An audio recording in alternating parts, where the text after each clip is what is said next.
Tonight, I'm very pleased to introduce you all to Jeremy Jiménez, tonight's speaker. Jeremy is an associate professor in the Foundations and Social Advocacy Department at SUNY Cortland. He received his doctorate in International and Comparative Education at Stanford University in 2017. He currently publishes and teaches future teacher candidates about race, class, gender, international, and ecological issues, increasingly from indigenous perspectives. Having studied, taught, worked, and traveled through over 150 countries in the world, these days he prefers to stay grounded, eating the weeds alongside the squirrels and the rabbits in his garden, which sounds lovely. So thank you so much, Jeremy, for taking the time to talk to us tonight about climate change and the bigger picture of ecological overshoot. So with that, I'll hand it over to you. Thank you, Beth. Thank you for putting this together and for the shout out. And shout out to all those joining us on the West Coast, East Coast, and anywhere in between and beyond. Here is my presentation on why climate is the wrong focus. So first, I want to be very clear. Climate change is a very serious issue. As you can see here, this is a map of what the planet's likely to look like, global warming in about 30 years, according to the IPCC. It's also actually what the planet actually looked like 2 months ago. So obviously, we're catching up fast to those IPCC predictions. The Met Office, the British Weather Office, in 2020, they did a hypothetical weather segment about what Britain might look like in 2050. And in fact, it didn't take 30 years, but just 2 years for the temperatures to pretty much match what the estimate said would take 30 years, right? And so no surprise, and the mainstream media is now finally catching up to the severity of the climate crisis, right? You kind of see these headlines are more common in the news nowadays. We have a whole climate justice movement dedicated to addressing the issue. But I want to play for you a short clip by Secretary General Antonio Guterres talking about our predicament. And I'm going to play the clip and then I'm going to analyze the words. There is another battle we must end, our suicidal war against nature. The climate crisis is the defining issue of our time, and it must be the first priority of every government and multilateral organization. So looking at this statement, here's his first sentence, right? I'm fully on board this, right? The idea of the suicidal war against nature really pithily summarizes what we're doing to our home planet.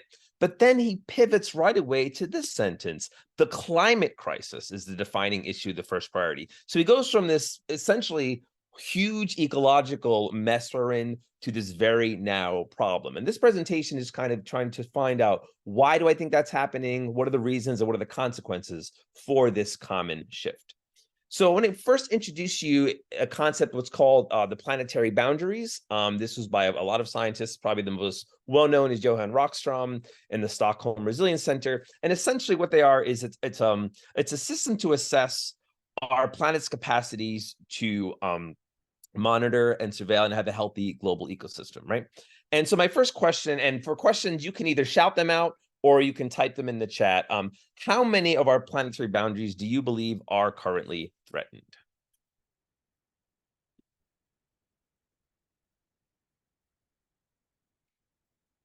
Okay, Beth, I see, has got the right answer. Yes, it is in fact 6 boundaries. And in fact, this was just recently updated. A paper found that, yeah, in fact, 6 of our boundaries are currently beyond the Earth's capacity to support the continuation of complex life in its ecosystems. Now, if you notice, here's climate change, right? It's certainly an issue, but there's these other issues like biosphere integrity and biogeochemical flows and novel entities that, as graphically represented, you can kind of see are actually even more serious than climate change. And so, oh, sorry about that. And so I want to kind of focus on, why is this narrow focus on just carbon emissions? Well, I think there's several reasons. One, daily weather reporting, right? We are used to talking about the weather, hearing about the weather regularly for planning our days. You know, there is no daily biodiversity report. Maybe there should be, but there is a daily weather report, right? So it's something kind of commonly we're thinking about. We also don't need scientific equipment to notice a lot of the changes, right? Like, you don't put your finger into the ocean and it's like, oh yeah, this water tastes a little bit more acidic. You don't look into a lake and be like, wow, it seems like there's a lot of phosphorus, nitrogen runoff in the lake. But you know, you can see things like, wow, these winters are a lot warmer than the winters of my childhood. And with regard to measurement, it's actually very easy to measure carbon emissions, especially carbon dioxide. We've been able to do it for decades, and there's not really much dispute. There's slight variation, but this is a big problem in the academic world, right? Papers that have clear measurements are more likely to get published. Research are more likely to pursue topics that have clear measurements. Like it's like, for example, in the world of education, you have plenty of papers about inequality in test scores and school funding. You don't have a lot of papers measuring empathy between students, right? Because it's very hard to measure empathy. Therefore, if you try to measure empathy, you often are going to find difficulty getting published because they're not going to agree with your assessment tools, or they're going to think it's not appropriate to measure it, right? And so it's the same thing with the ecological issues. Because carbon emissions are easy to measure, there's an incentive for scientists to focus on this easily measurable thing to get more papers published about it. And the more novel thing I want to address in this presentation is I think the solutions to climate change actually are more palatable to carrying on our life without needing to sacrifice. And I'll kind of go into more details of that in a little bit. So going back to the boundaries, what I first want to do is I want to kind of focus on these other boundaries that aren't as serious, right? And so I'm going to talk about those. So my next trivia question is, what percentage of people in the earth today are regularly breathing unhealthy air? Air that, looks something like this. Shout it out or drop it in the chat. What percentage of people you think?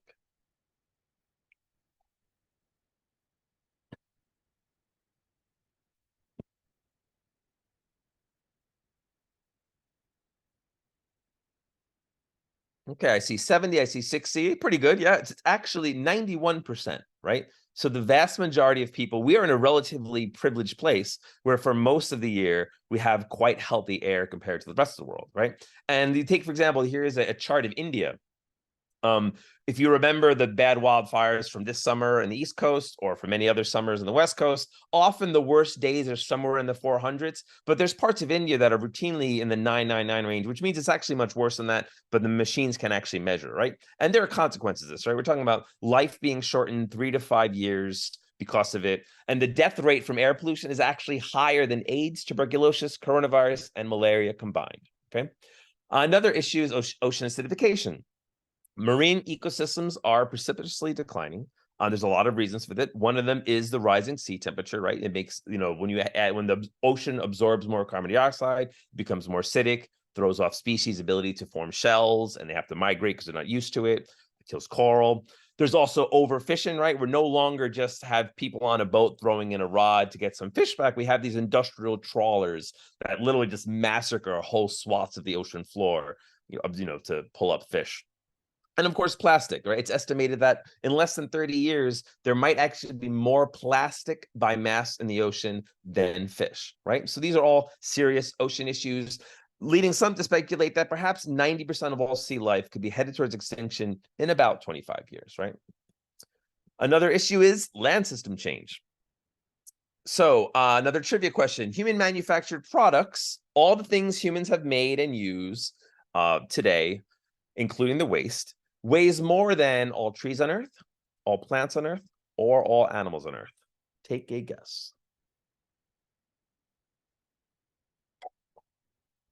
All right, Beth, you can't get buried lead. You already know these answers, but yes, you are correct. It is a trick question because it's actually human manufactured products now weigh more than all life on Earth. That's right. Every molecule from the smallest bacteria to the largest whale, put that on one side of the scale, it's going to get outweighed by our stuff.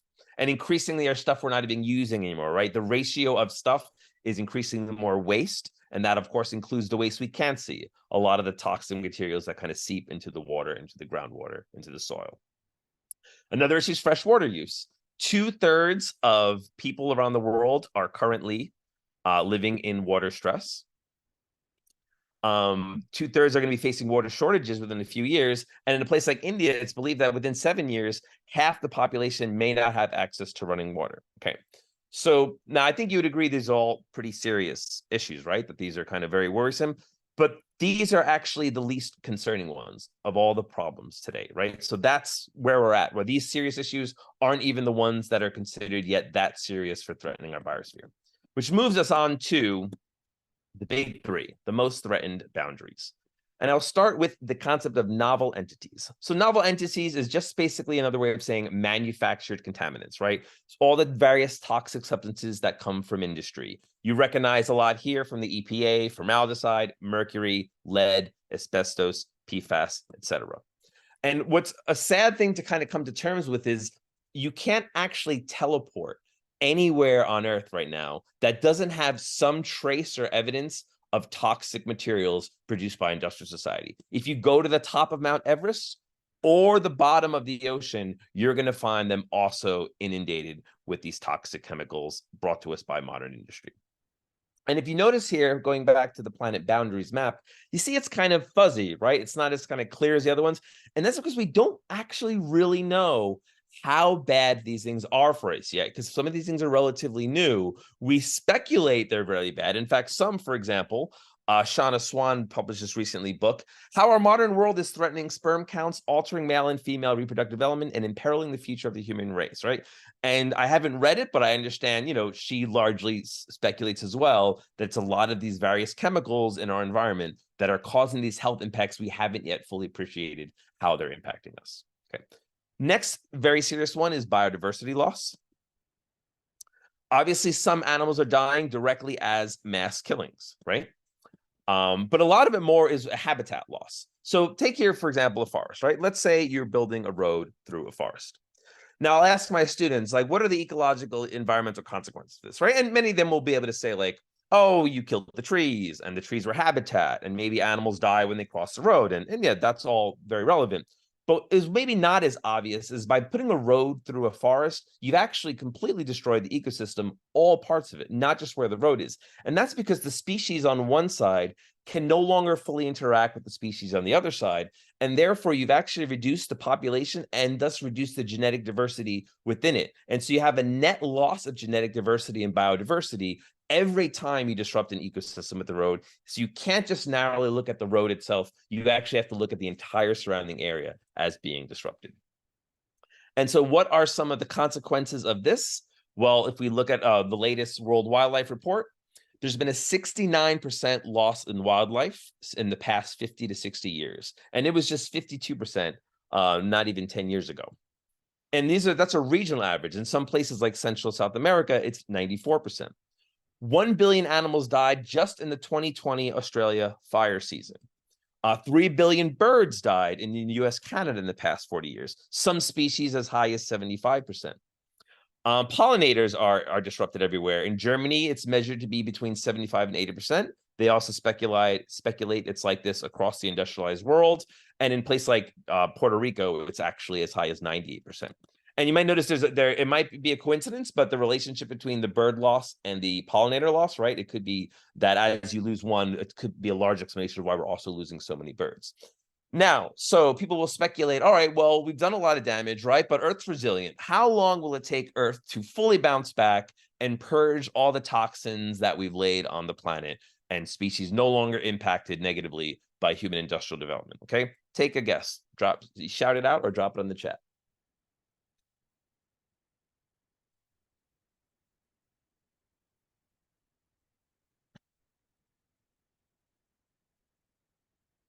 All right, no guesses? I have a guess, but I wanted other people to answer. Go ahead, Beth. 10 to 20 million years. Yeah, so there are various estimates, but the one I found most is about 6 million years is how long it'll actually take to purge primarily just a few centuries of the Industrial Revolution. So another question is, think about diversity, is what percentage of mammalian weight in the world is humans or human adjacent animals? And that, I mean, livestock and pets. So you have that on one side of the scale. And on the rest is all other mammals on Earth, right? Every bird, fish, rabbit, dolphin, squirrel, rat, bear, monkey, right? All the wildlife, right? What do you think is us compared to the rest? Okay. I see in the chat a 98%. Yeah, and that's there's some disputes, but about 96 to 98% on average, 97% is humans and our pets and our livestock, right? Like that is an ecologically diminished world. It's a world that can't possibly be sustainable on the long term, having that much of a footprint of just a few species. Which brings us to our last boundary, biogeochemical flows. Primarily, we're talking about nitrogen and phosphorus. So here's what's a visual representation of the Haber-Bosch process, quickly in short known as the Haber process. If you haven't heard of this process, I'm actually going to argue it's the most important industrial process you've never heard of. So basically, what it does is it's an industrial process that originally used coal. It's been around for about 100 years, but now, in fact, we typically use natural gas. And there's a lot of products of modern days we get from it. We get antibiotics, explosives, and fertilizer. And I want to focus on this last one, fertilizer. And if that might seem kind of strange that you have both explosives and fertilizer, you might remember not too long ago, a few years ago in Beirut, there was this massive explosion, right? And it was actually because it was stored, these Haber-Bosch fertilizers stored in a massive factory, and that's where they went off, right? So it's ammonium nitrate is the basis for both. So what's the Haber process? Basically, what you're doing is you're pulling nitrogen from the air to push it into soil to boost your plant productivity, to increase more crops, bigger crops, more crops.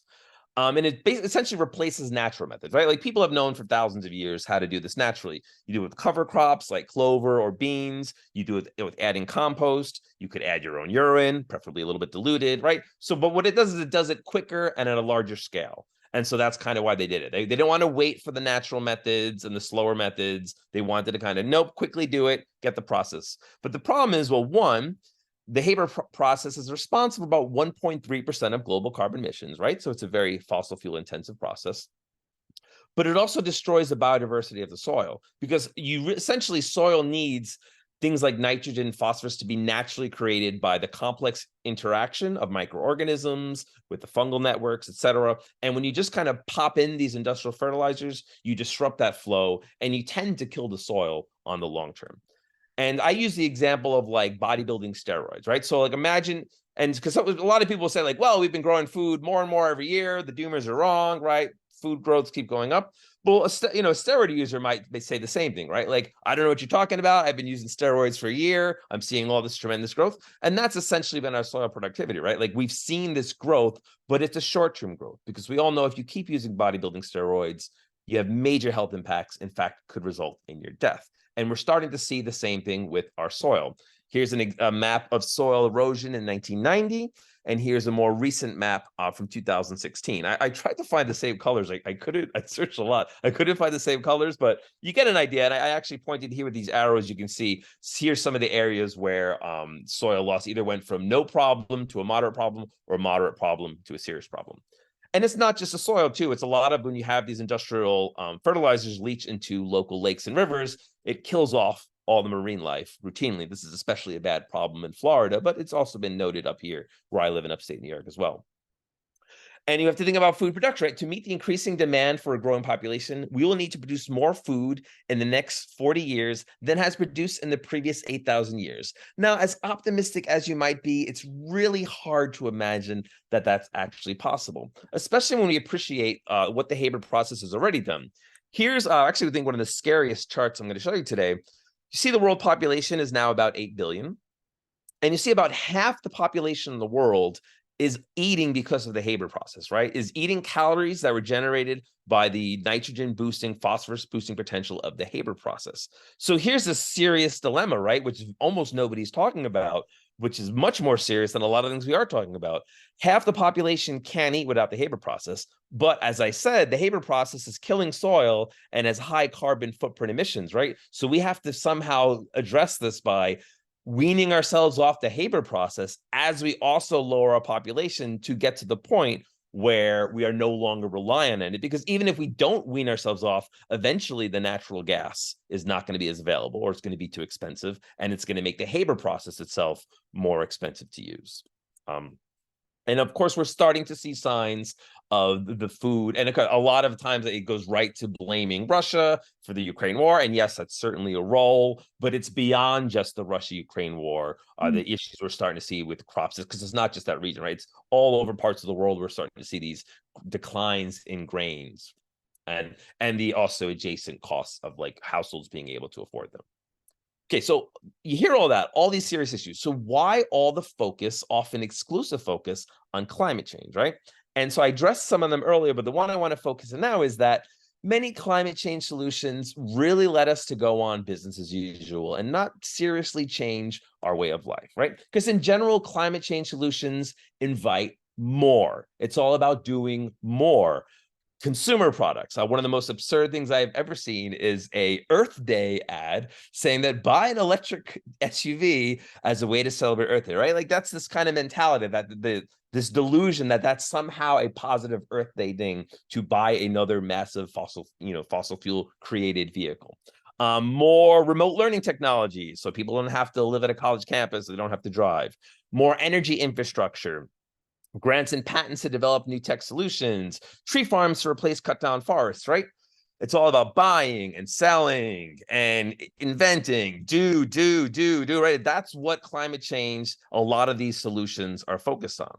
Whereas the other boundaries are a lot more about not doing, right? Stop using pesticides and herbicides and you can adjust biodiversity. Stop clearing trees and plants for buildings and roads. You'll adjust biodiversity and land system change. Stop using Haber fertilizers. You'll adjust biodiversity and biogeochemical flows. Stop modern industrial manufacturing. You'll adjust biodiversity, novel entities, air pollution, land system change, fresh water, right? And you'll also address global warming. That's the point. If you go at the other boundaries, you are also going to address climate change. But if you narrowly focus on climate change, you're going to open up the door to all those industrial solutions that are really just doubling down on what's destroying the planet in the first place. And you take things like planting trees. Like, I'm a fan of planting trees. I think you'd be hard pressed to find someone who's anti-planting trees. But one of the ways where this trap we're in is that we've allowed a lot of businesses and corporations to cut down forests, often old growth forests, because they promise they're going to get back that carbon by planting a tree. Well, one issue is a mature tree. It takes about 70 years for a planted tree to absorb the carbon of a mature tree. We don't really have 70 years to wait. But beyond that, it's also assuming the tree lives, because here was a headline I remember from some years ago. Turkey plants millions of trees to set the world record, right? Oh, the great story. Turkey's committed, all these trees. It was a little harder to find this article that most of those 11 million trees planted may be dead, right? And it's because of this hubris that we can simply destroy a natural forest and stick trees in the ground and a monoculture, that's somehow going to replicate a forest, when in fact we don't know as well how to do that successfully, because forests are a lot more complex than just simply planting trees in the ground, right? But so this also focuses on climate change. I think it's because it's one of the few things people feel they can point to as a positive thing. Like, look at this headline. Oh, it's performance is disastrously poor, but at least we're getting renewable energy and electric vehicles, right? So here's where I want to kind of talk a little bit about solar energy specifically and wind energy. Okay. So you see here on this map, it's a chart of the growth of solar, right? And so a lot of people are positive about this. Oh, you can see how much it's growing, even though there is some sign it's starting to kind of taper off a bit in recent years. But there's a lot of problems with solar and wind energy, right? Number one, as Nate Higgins would say, they're rebuildable, not renewable, right? They don't last forever. Solar panels last about 25 to 30 years, wind even less. And even before they stop working, they're often diminished, near the end of their life. And you need fossil fuels for the entire process, right? From the mining of the materials to the transport, the manufacture, the installation, the maintenance, disposal. You can't have these technologies without being fully committed permanently to fossil fuels as well. You need more land for them, right? You need for both the turbines and panels themselves and the longer transmission lines to deliver the power. And there's all these other additional environmental impacts by developing these industrial technologies as well. Okay. And so what I want to do now is just show you a short video. If you haven't seen it, it's a clip from the movie Planet of the Humans. It's just a short 2-minute clip that shows you how you make wind turbines and solar panels.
And so you get the idea. Oh, Beth, I realize on my picture's not, you can put my camera on if you want, if people would like to see me talking. I realized I never went on actually. I will try to do that.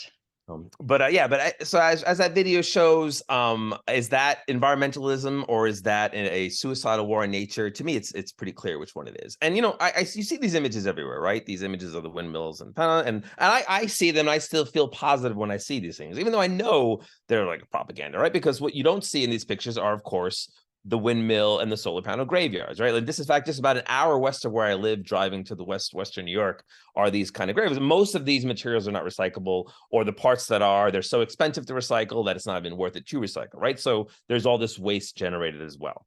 And the last point is, so take again this graph from before I showed you of the growth in solar technology. There it is, right? Now let's look at what happened while you had that growth in solar panel. Here was the growth in fossil fuels over that same period, right? So there's this assumption that, oh, by at least, okay, it has all these bad things in the mining, et cetera, but at least you're replacing fossil fuels, but it's not happening, right? It's actually the opposite's happening. We're actually just adding on to it. And there's actually an economist from 100 years ago who predicted this would happen. There's this guy, William Stanley Jevons, right? Who was, during his age, it was the growth of coal. And coal over time was becoming more efficient, right? And so everyone had this assumption, well, you're making it more efficient, you're going to use it less, right? And therefore, as coal becomes more efficient, we can expect to burn less coal. And Jevons was like, nope, absolutely not. Just the opposite's going to happen. Because if you make a resource cheaper, which is what happens when you make it more efficient, it gets consumed more, right? Because it's more supply and demand, it's more available. And so when you add solar wind energy to make more energy available, you make all energy cheaper, and therefore all energy gets used. And this isn't just a theory of what's actually happening. As we use more windmills and solar panels, we're also using more because it just gives us more energy. And in fact, Andrea pointed out, reminded me that Tim Garrett, who's a physicist who talks a lot about energy issues, that he even points out that IPC models assume efficiency gain leads to less energy use. So one of the reasons why the IPC models are, like, reality always seems to be worse than their projections, it might be in part because they assume all this efficiency leading to reduced emissions, when in fact Jevons and Garrett and many others and myself would argue it's leading to more usage. And of course, it doesn't address all these other problems of plastic pollution and trashing the environment, et cetera. Okay, so are there non-industrial responses, right? I would first not want to ever use the word solutions anymore. I think we're kind of way past that. We're in too deep. It's better to talk about responses, right? Like, how can we respond to this? And two schools of response, the sociologist Michael Centeno breaks into what's called robust and resilient responses, right? A robust response is about increasing the amount of hits an unchanging system can take before it collapses. It's sort of like, well, we're just going to try to prevent the system from collapsing, but we're not going to really change what we do. Whereas resilient is about adapting change in the system so it can bounce back after the hits. Robust is about constant use of fossil fuels in industrial supply chains, top down, to make things keep working. Resilient is really more about using whatever local materials are available and often letting nature dictate the design. So what are some examples of this? We'll take seawalls, right? Seawalls are a band-aid. They're, what you're doing short term is you're actually rerouting a lot of that rising sea to the poorer communities that can't afford the seawalls, one. But even so, eventually the ocean's going to rise. There are climate scientists who are now willing to go on record that all the ice is going to melt, right? It's all going to melt. It's already built into the system. And so a better way is to either move away from the coast, or if you're like the Netherlands, you can't really get too far from the coast, build your homes to be able to absorb rising seas. And here's a map actually of Long Island in New York. The map today is on top. And during the Pliocene, you can see what Long Island looked like half the island's gone. Notice the ppm of the Pliocene is 400 to 450 parts per million. That might sound familiar because that's where we are today. Now you might say, well, this is strange. If we're in that range today, why does Long Island not look like that? Because there's a lag in the carbon system, right? It takes a while for these impacts to actually be materialized, right? And so we are looking at the future of Long Island on the bottom, minus of course some kind of crazy technologies like geoengineering, et cetera, with sulfates. But we can get into that, the Q&A, if that's of any interest. Another example is air conditioning, right? Yeah, air conditioning is great, except the fact that it makes the planet warmer every time you use it. A lot of people can't afford it. And if you happen to live in a place where the heat wave and the grid goes down, you're talking about many people dying from those heat deaths. A more resilient strategy is to install something like a terracotta piping system, which won't make it crispy cool like an air conditioning, but at least will lower the chance that you're going to die of overheating, right? Because you just found a way to naturally cool your home. A lot of the things we do with pesticides and plantings, we have this narrow idea of like, oh, there's this new invasive species or there's this new fungus. We have to tinker with the science to target it and change the genes even. Whereas a more resilient strategy, no, we just need to make plants healthier, right? We just need to invest in things like compost and manure, a more plant positive approach that actually makes them able to withstand any kind of invasive species or any kind of fungus, right? Not the latest one that climate change has brought to us. And more, sustainable land management systems. For example, we've lost a lot of how a lot of farmers farmed back in the day. The legacy of slavery is a lot of our farmers were people originally from West Africa who used organic farming practices to restore soil fertility by feeding its biodiversity. And, enslaved Africans continue these practices. But then over time, many American farmers forgot these traditions. They were lured by mass industrial farming with its big boy toys. And essentially what the consequences has been, many farmers are in significant debt, soil productivity is declining across the world, and many bees and other pollinator species are collapsing from things like pesticides use, right? So we've lost a lot of these simpler ways of doing things that we are starting to slowly restore, both through permaculture and acknowledging what indigenous communities have done. So another trivia question is, what is the largest crop grown in the United States today? Feel free to drop your answer in the chat. What do you think is the largest crop grown today?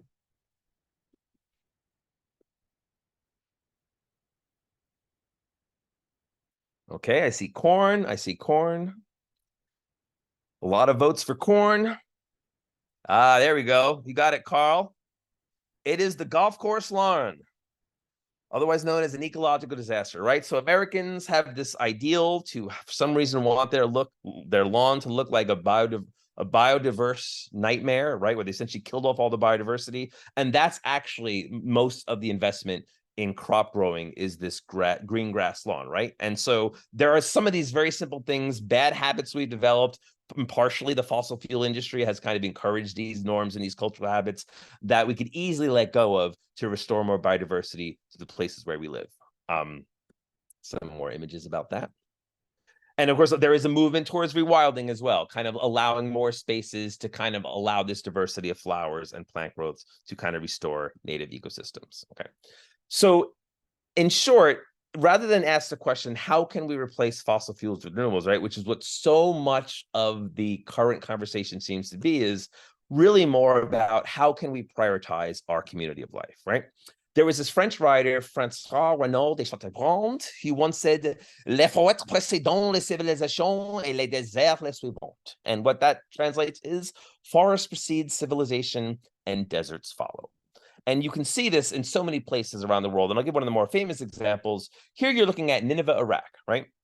This is a place which at first glance, you can see is pretty much what you call a desert, right? But you might have learned in your world history classes in high school about the Fertile Crescent, right? And look at where Nineveh is right there in the middle of this super lush green zone, right? What happened to the Fertile Crescent? Well, what you see there is actually the Tigris River, a recent picture of it due to a significant drought in Iraq. But the final chapter of every civilization is ecological overshoot, right? Once humans have gone from living attached to nature and moving with natural ecosystems to invest more in big cities and big civilizations, we've essentially destroyed, and these civilizations always collapse because they overuse their local resources. People disseminate out again away from the central metropolises, and they often restart again, living simpler, farming, pastoralist, hunter-gatherer lives away, right? And so this is, of course, the problem now is we're doing this on a global scale. It's no longer individual civilizations doing it to their local regions. Okay, so here we're, as you might ask, well, Dr. J, how about some good news, right? And I'm very keen not to lie to my students or tell them things which I don't think are really true. I want to be honest. And so for like deep diving for like 10 years, I'm like, what can I actually say is making me at all kind of feel positive? And really all I got is learning from indigenous communities, right? And I actually hear this more and more when I go to environmental presentations. You pick up on this more, right? This idea, a fact that 85% of the world's biodiversity is found in the 5% of lands where indigenous people are living indigenously. It's because they have centuries-old regenerative practices that boost biodiversity. And these practices they're not one culture, right? All their practices and their cultures are variable to the respective bioregions.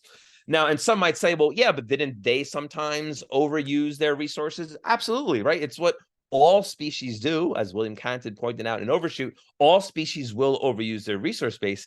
However, the indigenous communities that still exist today are the legacy of communities that learn from those mistakes, right? They learn from those overshoots and they change their practices to be more able to live in concert with their natural environments. In fact, yeah, I often ask students or anyone I talk to, have you ever heard anyone saying, you know, humans just suck. We're selfish, we're greedy, we're horrible, we're dumb. And then I point out, like, okay, that's a fair perspective. But what you really realize you're saying is you're talking about modern humans, right? Like you're assuming that what modern humans is reflective of who we really are. But a lot of these changes about being destructive to the environment, they kind of came starting with the agricultural revolution, further with the industrial revolution, and now even furtherized with the digitalization of the world, right? It's this movement away from nature. And I think we can learn from the communities that have not fully moved away from nature, but still kind of have it integral to their understanding of themselves and their relationship to the natural world. In fact, take like the North Santalese. It's a small little island where many people estimate they've been living sustainably for about 60,000 years, right? A small community on one island, right? But because they know how to practice sustainable practices, because they read and they understand and they love the land they live on. Wildfires is another issue, right? Like a lot of wildfires is due to climate change, but a lot of it is due to the fact that we've lost respect for indigenous land management. Indigenous people practice what are called controlled burns, right? And then when the white settlers came to North America, they often said, you have to stop that. In California, they ordered the death penalty for indigenous people found setting fires. So understandably, many indigenous people kind of backed off of the practice. They didn't want to die, or they did it in secret. And so indigenous communities declined, partially due to disease, partially due to being killed, partially due to being assimilated. But over time, these practices were forgotten, right? And now what we're seeing a lot of these terrible wildfires, it's not just climate change. It's also not respecting the long history of people who actually manage these lands for thousands of years and know there's actually appropriate times to set fire, right? Because otherwise you get these completely concentrated overgrowth forests that can't handle a forest fire, right? Because they don't have that kind of custodial management. And yeah, I'm going to just say a quick side note, personal story. 10 years ago, there was this thing you might have heard, the Rethink Prize. It was like for atheists to kind of suggest new commandments for the world, right? Like if you were like non-religious, you're secular, what could be a new 10 commandments? And so I submitted an entry and my entry was chosen. Be open-minded and be willing to alter your beliefs with new evidence, right? But I think when I said that at the time, had I watched this documentary called The Last Forest about the Yanomami in Venezuela and Brazil, there's a scene where they're talking about how they believe when people dig up iron and coal and gold, they become possessed by demons. And I think when I wrote that, I would have probably said something like, oh, well, that's kind of silly superstition, right? Like, you don't get possessed by demons. There are no such thing as demons. What's the evidence that there's demons? But I've kind of evolved since then, and what I think I would have thought. And I actually think those beliefs are really important. Like whether they're true or not is actually not important. What's actually true is that the impact the belief has on how you manage an environment. And what we find throughout across the world is the best preserved ecological sites are usually those sacred sites, right? That indigenous communities have some sort of sacred relationship to, and therefore have this strong feeling of obligation to protect those sites. And it's even in places like Iceland, right? Like places in Iceland where they believe in dwarves and fairies and elves, they also have a tendency to have more respect for natural ecosystems. And so lastly, this idea of other species as our kin, right? We have to divorce ourselves from this human supremacist notion that all our priorities have to be about human welfare and human protection and human progress and human advancement, because those are short-term, medium-term benefits for our species. If we do not have this deep love and appreciation to respect wildlife and want wildlife to thrive, it's going to hurt us in the end. And we're starting to see that, right? Like all these planetary boundary issues, at the root of many of them is our detachment from nature and not having a deep respect for the other species with whom we share the planet. And so, in closing, you can see the world as being a fight between team modern civilization and team community of life. And so when you're walking down the street, right, I think most Americans and many people in the world would associate the building on the left with progress, right? This clean, new, modern, sleek building. But we really have to have this shift of consciousness where we actually are walking down the street and we see the building on the right as progress, right? Places where we decided to back off where we developed and let nature have a go and let other species thrive. And that's about this kind of commitment to this community life, because it's a war of team civilization, team modern civilization against team community life. And if we continue to go all in on team modern civilization, we'll all be part of team extinction. And so hopefully you're all willing to, and it's not easy, but begin the process of how we can learn to, in the words of Vanessa de Oliveira, hospice modernity together. Thank you very much. Well, thank you so much, Jeremy. That was wonderful. I'm going to ask you to, if you start your video, I'll go into gallery mode and we can go to Q&As. Okay. Oh, I'm kind of stuck. All right. So am I stopping share? Yes, you stopped share. Okay. There we go. There we go. Hopefully you can start your video. Are you there? We go. Now we see you. Hello. All right. Thank you so much. That was wonderful. All right, time for Q&A. So if you have, I haven't seen any questions in the chat yet. So if you want to ask a question, please raise your hand or stick it in the chat. Oh, we have one from Neil Jones. Australian First Nations people have existed in sustainable harmony with nature for 65,000 years. We have much to learn indeed. The core issue seems to be related to human evolution, which we need to much better understand. So we're trying to fight powerful evolutionary forces. At the same time, the human condition is actually deteriorating in modern techno-industrial societies, as you touched on. It seems forcing functions will be needed one way or the other. Yeah, and in fact, I don't know if you read or heard of the book called Sand Talk by Tyson Yukaporta, but he's an Aboriginal writer who, if you haven't read it, it's a great book, and he shares an Aboriginal perspective on what's happening on Earth today, which I would highly recommend everyone consider reading. Cool, thank you. I had a question. I recently was in a meeting with a group that is working to protect an uncontacted tribe in Indonesia whose land is being threatened by nickel mining for EV batteries. And so I think you're absolutely right that there are people, humans, who have lived for long periods of time on their land base without destroying it. And yet it seems like our modern industrialization is determined to wipe these people off the face of the earth, even though they hold the secrets for how to live in balance with the earth. And so I'm just curious what your thoughts are on that.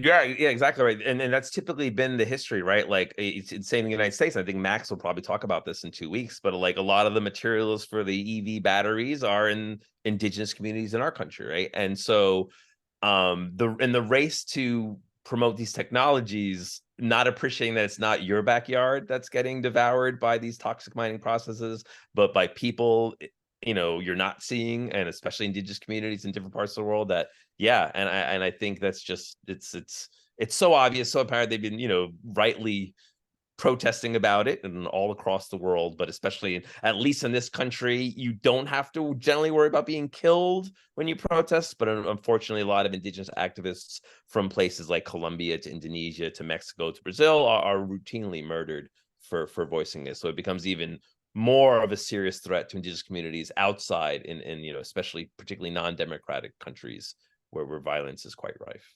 Yeah. We have a question from Jake. How do we address invested capitalist interests which are aligned against the goals of degrowth? Yeah. I mean, I don't know. It's a beast, right?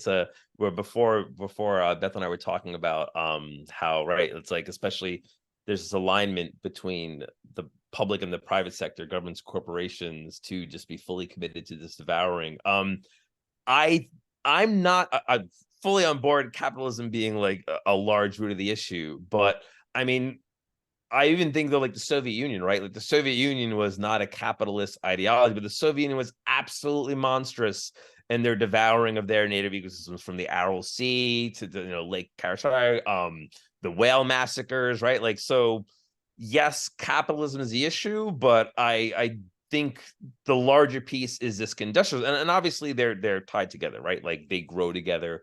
But even I think if you remove the capitalist system, I don't want anyone to think that like you can carry on industry in a benevolent way in the absence of a capitalist structure. Right? Like it's the industry itself is going to devour the earth, right? No matter what is your economic modes associated with it. And so now, of course, obviously that's no easy answer. It's probably even harder to imagine getting rid of industry as it is to get rid of capitalism.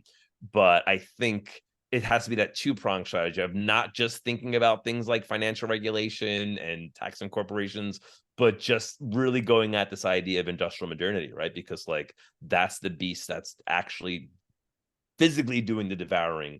And that, of course, is a big sacrifice for us. Right? We all have to get used to having less of our cool stuff and our comforts and our joys, right? But that's where so fully on board the taking it to capitalism, but I don't want to narrowly just focus on that. It's got to go with the industrialization too. Yeah. Kevin Connolly says, any additional recommendations for further reading or listening from others who focus on similar concerns? Yeah, so the speaker in 2 weeks wrote a great book about this, Bright Green Lies, which talks a lot about the problems of these technologies. But yeah, I would say indigenous writers in general, they offer such great insight from cultures that have not only wrestled with their own extinction and their own massacres, right, but like have shown resilience to thrive in the face of assaults against their entire cultures. So like Sand Talk by Tyson Yunkaporta, Braiding Sweetgrass by Robin Wall Kimmerer, Hospice and Modernity by Vanessa de Oliveira, Mohawkus Interruptus. I'm trying to think. Oh, Pollution as Colonialism, Max Liberoin. So those are just some that come on top of my head. But yeah, I think really like deep diving into a lot of what indigenous people have been writing in recent years, it would be a great place to start if that's not a place you've already been reading a lot of. Yeah, great. Alexandra asks, what's the good news from Ithaca about change? Well, so I'm actually on the Tompkins County, the composting organization, volunteer composting organization, and with that, they do pretty cool stuff with them. Adam, who kind of runs the education component of it.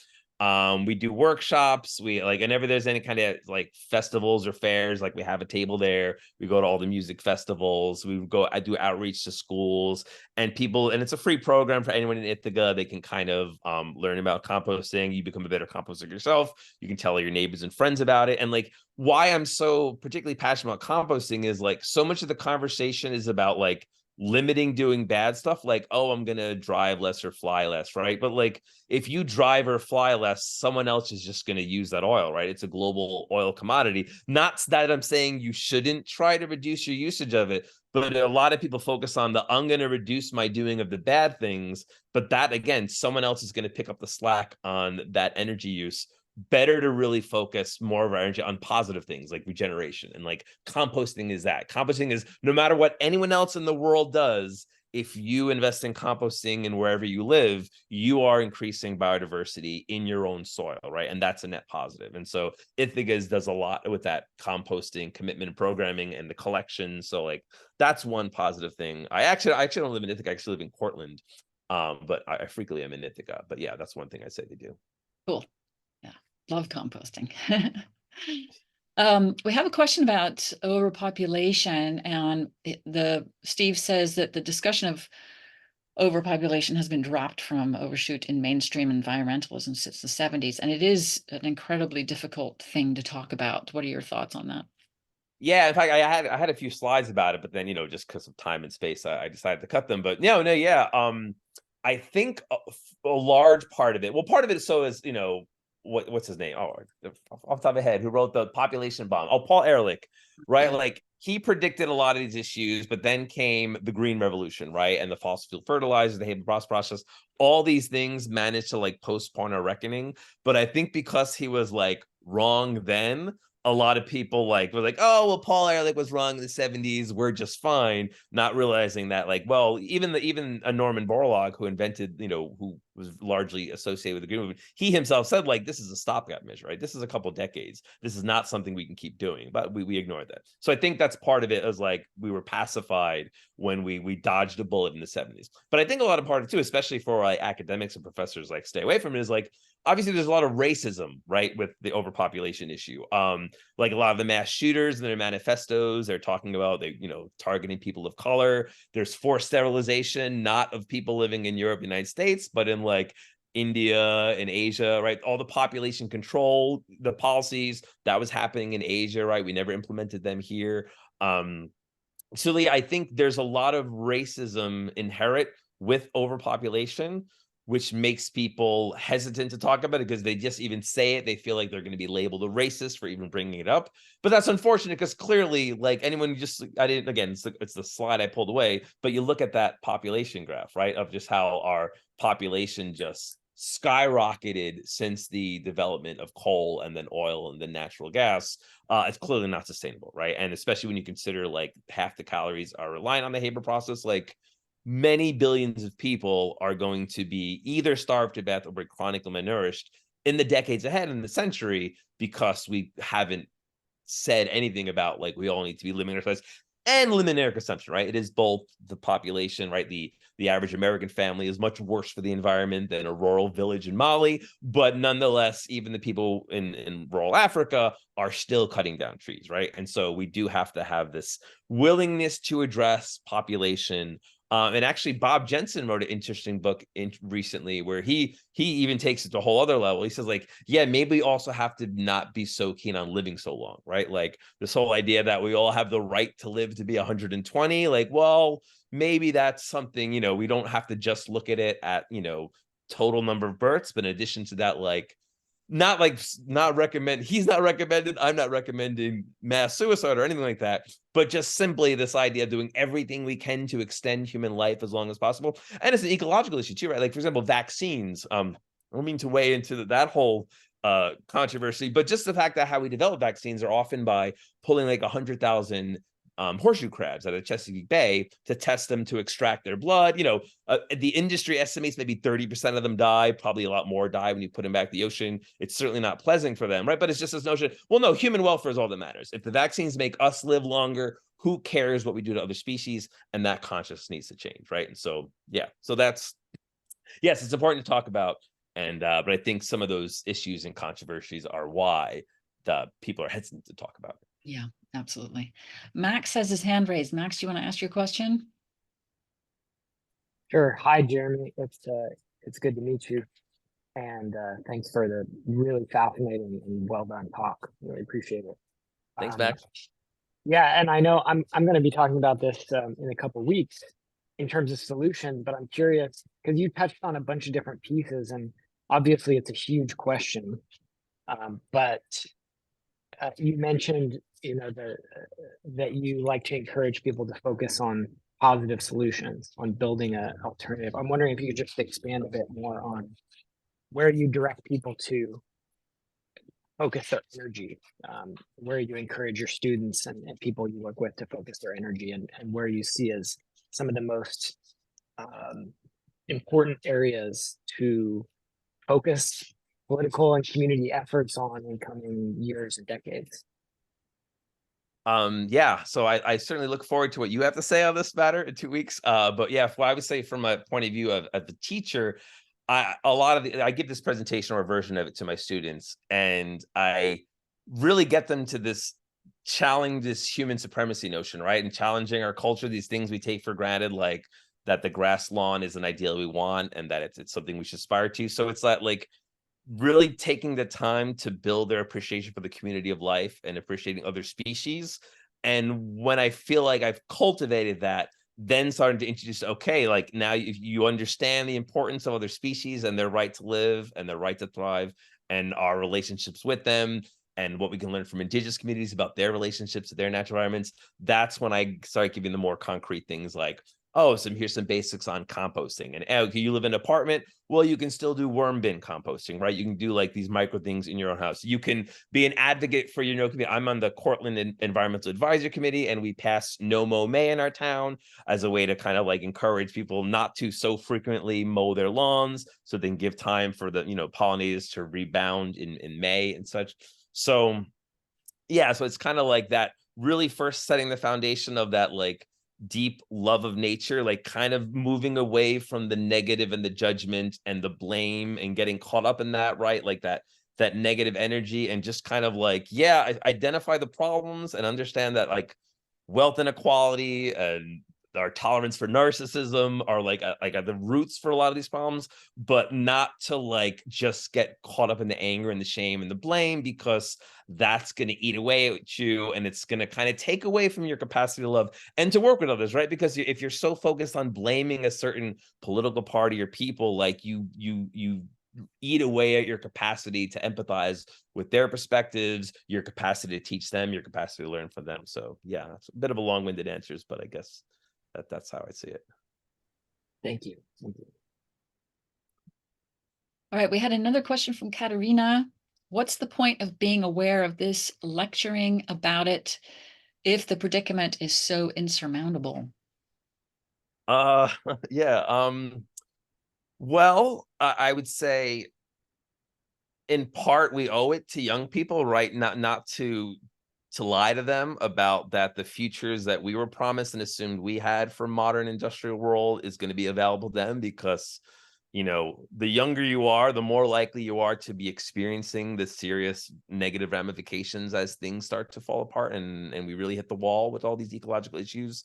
But I think it's better to know you can psychologically prepare yourself. You can start making your adjustments. I'm not of the belief that people who think it's so insurmountable give up. It's not been my experience. I find that plenty of doomers do a lot of composting and go out and save wildlife, and they try to shut down mining industries and things like that. So like, yeah, maybe there's also doomers who just give up and just get drunk and check out. Yeah, but again, in my experience, I don't think really knowing this makes you any less likely. In fact, I speak for myself. I don't need to toot my own horn. I'm just as guilty as we all as damaging the earth by living in the industrial world. But like, I have 7 different types of compost like in my house and in my yard, right? And that's me knowing how insurmountable these things are, and like been sitting this like for many years. So like, yeah, and it's just, for me, it's about like appreciating the damage we've done, realize how much more important it is to establish love for natural ecosystems and our relationships with other species. And that makes me grateful to see the blue jay that comes passing through my neighborhood, right? And grateful for where in my small patch of yard, I can see species bouncing back from, the lawn that was here previous to when I moved in.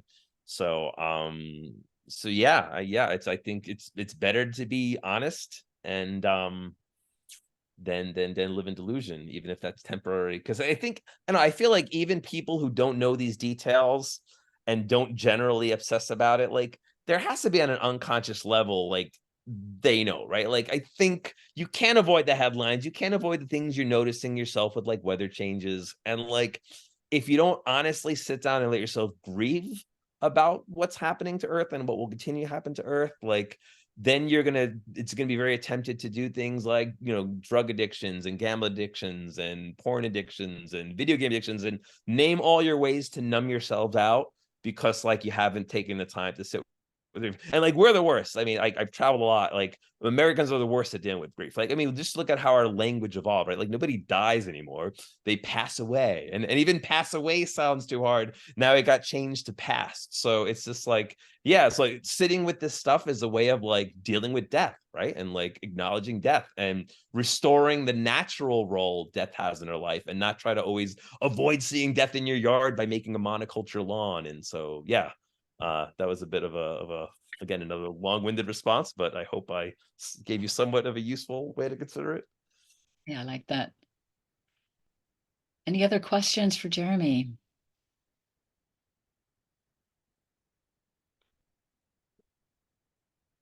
All right, I'm not seeing any come in. So what I'm going to do is put a couple of links to your work into the chat so that people can go read more about what you're working on. So thank you for those links. And thanks to everybody for participating. We really appreciate it. And thank you so much, Jeremy, for this amazing presentation. So as we've said a couple of times, please join us again in 2 weeks on December 12th for the final presentation in this series, when we'll hear from Max Wilbert about organizing to halt ecological overshoot. So I hope to see you all again then. And yeah, so I dropped my email in the chat if anyone wants to reach out. I can, if for example, if you wanted anything I wrote and you can't access it, I can send you the file. Or I had my students actually make a composting book last year, like for 4th graders. So if you just want to like a primer for yourself on composting, I'm happy to send you the PDF of this book on how you can compost yourself. So yeah, so feel free to reach out. Awesome. I'm going to be requesting that. All right. Thank you so much, everybody, and good night. And I'll get the recording up on YouTube as fast as I can. All right. Great. Awesome. Thank you all for coming. Appreciate it.